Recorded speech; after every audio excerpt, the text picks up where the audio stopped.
I'm Tom, and this is my rendition of what it would look like if the Fantastic Four, well, the FF with Spider-Man and not Human Torch, would look like if they were up against the Astonishing X-Men. There's a few bits of this display that I really quite like and I think came out really well, and a few bits I'm not so pleased with. I wish I'd tried a little bit harder to hide the stand that's holding up Beast there.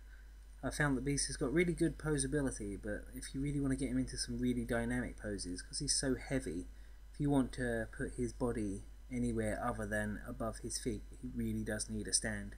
So I put this one in at last minute, and I don't know, from a lot of angles it's quite visible, so I've had to be quite selective with how I shoot this to try and make sure you don't get that stand in shot.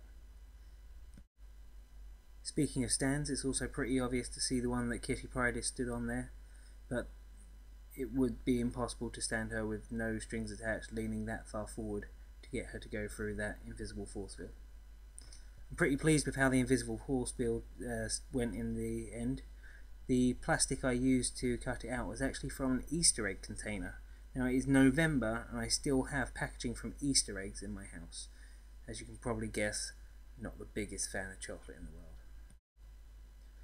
The stretching effect of Mr. Fantastic there is made out of white tack, and the laser effect for Cyclops is the standard one that came with that figure, plus a little bit of a red carrier bag that I folded up and cut into a star shape.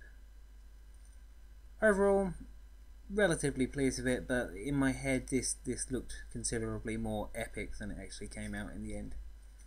If you've got any comments on what I did right here, or even better, what I did wrong here, how I can improve, then please leave them in the comments below. I'll try and respond to any comments that turn out to be questions. Other than that, don't forget to click the subscribe button if you want to see more from me, and most of all, happy posing.